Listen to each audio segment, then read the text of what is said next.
Estou aqui para trazer uma humilde mensagem nesse dia de hoje, nesse tempo, para falar o quanto é necessária a nossa intimidade com nosso Senhor Jesus Cristo, a nossa intimidade com Deus, a nossa oração, que é um diálogo com o Senhor.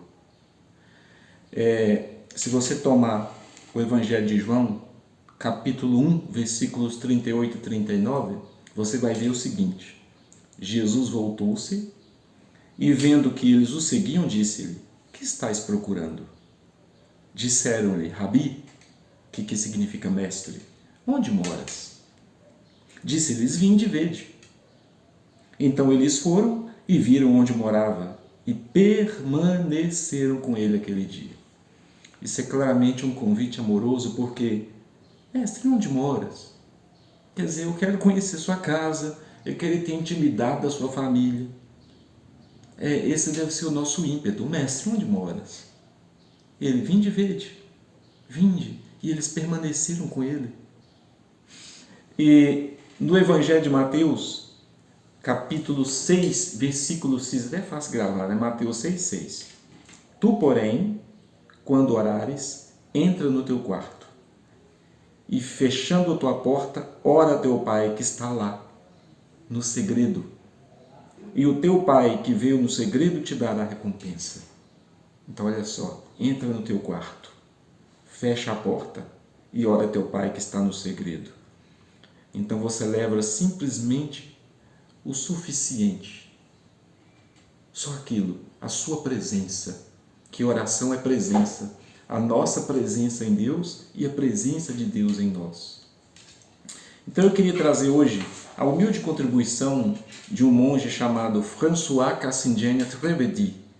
Ele é monge do mosteiro beneditino em Ligné, França. Ele escreveu um livro muito interessante chamado Orar em Segredo, que é bem profundo, bem interessante. Eu só queria chamar a atenção porque ele, meditando assim sobre essa expressão, entra no teu quarto. O que será esse quarto?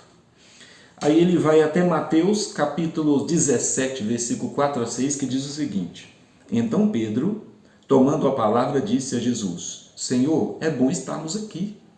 Se queres, levantarei 3 tendas, uma para ti, outra para Moisés e outra para Elias. E quando o François viu esse texto das 3 tendas, ele fez um percurso histórico da presença de Deus no meio do povo bíblico e do povo bíblico diante de Deus. É uma leitura alegórica que ele disse: qual que é a primeira tenda? Entra no teu quarto. O que quer dizer? É o cosmo, é o mundo, é a criação. Quer dizer, lembra dos patriarcas, homens da imensidão, nômades familiarizados com a natureza. O teto do quarto era o céu, as estrelas, as luzes, a lua e o sol, os luminares. As paredes eram as montanhas, o assoalho, a terra ou o oceano. Como é a minha relação com o mundo, com a criação de Deus? Deus deixou sinais dele na criação. Pela minha razão, pela minha capacidade, observando a natureza, eu vejo os sinais do Criador. É um primeiro passo para a oração. O mundo visível traz toda uma, vamos dizer, uma primitiva liturgia, sinais da liturgia. É ali no silêncio, olhando tudo que está à minha volta. E como faz falta? Qual a última vez que você olhou para o céu estrelado? Qual a última vez que você pôde contemplar as coisas da natureza? O quanto que isso faz bem nesse mundo que nós vemos artificial, onde nós temos só meios midiáticos, internet, filme, televisão, novela, corre-corre. Então esse contato com a natureza é a primeira tenda do Senhor, né? Vai.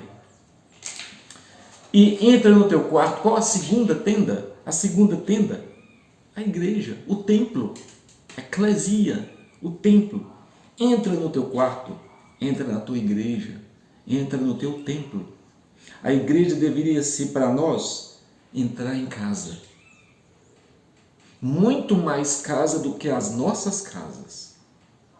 É o lugar onde a presença divina, vai dizer o François, ele se condensa. Lá eu me deixarei encontrar por ti. Então, na presença sacramental, real, a presença física no pão é o grande quarto que é a igreja. Existe para a Eucaristia. A igreja deve ser como que o cenáculo, onde nós esperamos a vinda do Senhor, uma câmara alta. A igreja é um regresso quando nós nascemos para o alto. Então, a segunda tenda é a igreja. E finalmente ele vai dizer, qual que é a terceira tenda? A terceira tenda é o corpo. Olha só, entra no teu quarto. Existe uma relação entre o corpo e a oração? É claro, entra no teu corpo. O Verbo se fez carne e habitou entre nós. Então o nosso corpo é lugar da presença de Deus. Não é São Paulo que disse, primeira carta a Coríntios, capítulo 3, versículos 17 a 19. Não sabeis que sois templo de Deus e que o Espírito Santo habita em vós? Se alguém destruir o templo de Deus, Deus o destruirá, porque o templo de Deus que sois vós é santo. Lembra de Moisés na sarça ardente? Tira as sandálias dos pés, Moisés. Tira as sandálias dos pés. Então o nosso corpo também é templo santo. E Jesus falou também do seu corpo. João 2, 19 a 21. Destruí este templo, que era o corpo dele, e em 3 dias o levantarei. Então o corpo é a casa de oração. A própria alma, não é assim que diz Santa Teresa? Nossa alma é como que um castelo de cristal. O corpo e a criação é como se fosse um jardim. A porta do castelo é a oração. Entra. Então entra. Só na oração o Espírito de Deus se revela e dá sentido da realidade última do mistério humano à luz de Cristo. E do próprio mistério do nosso corpo. Só existe a rigor bios, somente pelo Logos e pelo Espírito Santo. Então, essas funções pneumáticas, quer dizer, a oração, a força do Espírito Santo, dão sentido e guiam todas as nossas capacidades físicas. Um corpo que não reza, de quem não reza, é um deserto árido, sem vida e sem nada. Então, a presença dele é a finalidade do corpo. Nós somos feitos para a ressurreição. Então, a porta é a oração. Lembrando que cada vez que nós erguemos nosso coração a Deus, em oração, seja na primeira tenda, quando eu estou na natureza, no cosmos, seja na segunda tenda, especialmente quando eu estou na igreja, que é minha casa e a casa do Senhor. Mestre, onde moras? Vinde verde. Seja no meu corpo. No meu corpo, a minha oração é a oração da virtude, a oração da castidade, é a oração da sinceridade, a oração do amor, de saber que eu fui feito para Deus, eu sou imagem e semelhança dele. Só isso vai trazer satisfação. Estão mentindo para mim, estão me enganando. Alguns deliberadamente, outros por ignorância, dizendo que você vai encontrar felicidade nos prazeres do mundo, felicidade e realização ao beber, ao fazer sexo, ao viajar, ao comprar, tudo ilusão, tudo mentira. A felicidade e realização está só em Deus e naquela alma que ora, mas para isso você tem que ter a coragem. Mateus 6,6. Tu, porém, quando orares, entra no teu quarto. Seja o cosmos, a criação, a igreja e o seu próprio corpo. Entra, fecha a porta. Sabe para que se fecha a porta? Para não ser incomodado. Fecha a porta para o barulho, para a algazarra, para os desejos, para os prazeres, para as ilusões, para os vícios, para a vida antiga, para as preocupações, para os sofrimentos. Você fecha a porta. Fecha a porta. É um símbolo da oração. Senhor, agora eu fecho a porta. Porque eu quero estar onde?